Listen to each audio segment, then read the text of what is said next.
The good news, especially in the United States, seems to be that the Omicron wave of the coronavirus is going away. Cases are dropping, and in general, it feels like things are going in the right direction. The question is how cautious, how vigilant, how careful we all still need to be. COVID-19 is not over by any means. And any day, a new, more deadly, more lethal variant can sneak up on us.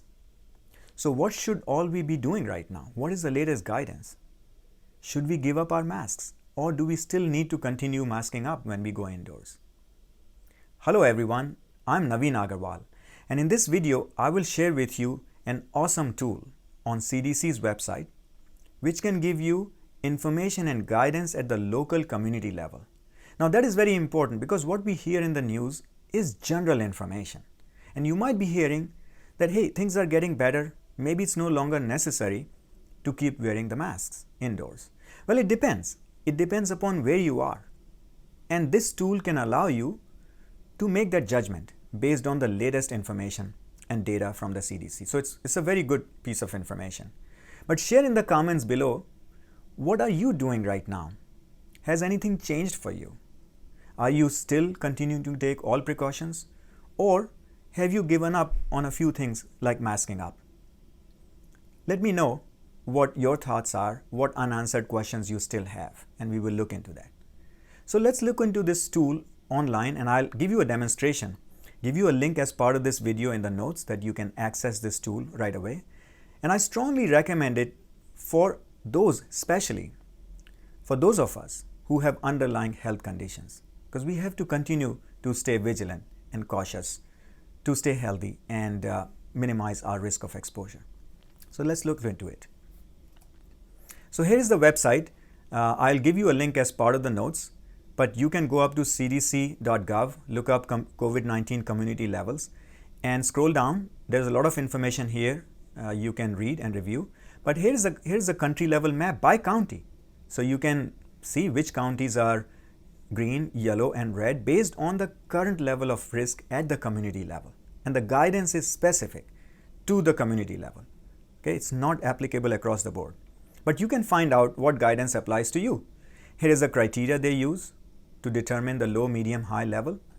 But more importantly, here's a link. You can find a link here, and there's a link up in the web page also. But if you click this, it takes you to the community level page.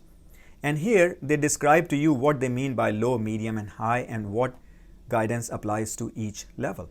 For example, if you are in a community where the level is green or low, you just have to stay up to date with COVID-19 vaccines, including boosters. Get tested if you have symptoms.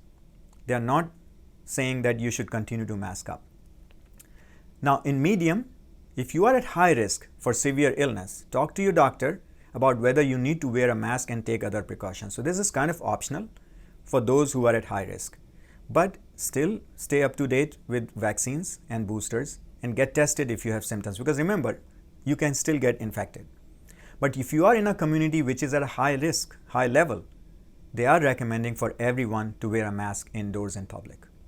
Stay up to date with vaccines, get tested if you have symptoms, and additional precautions may be needed for people at high risk for severe illness. This is what you have to do. So find out what is your level of risk at the community. So let me demonstrate that for you. You can scroll up here, county check. So I live in Florida. Let me select Florida. And we will go Duval County and go. Well, unfortunately, in Duval County, Florida, the community level is still high. So recommendation is to wear a mask indoors in public, stay up to date with COVID-19 vaccines, get tested, and additional precautions for those at high risk of severe illness.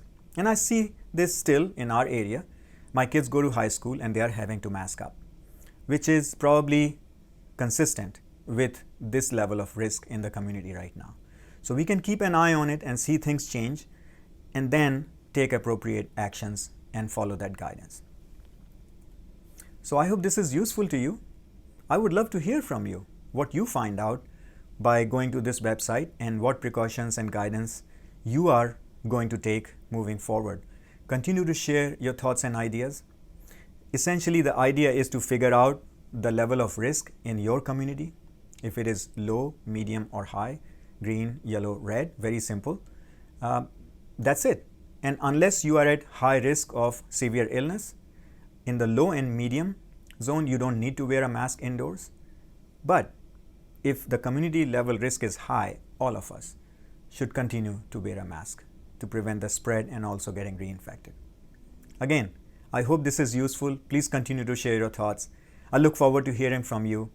And all of you, please stay safe.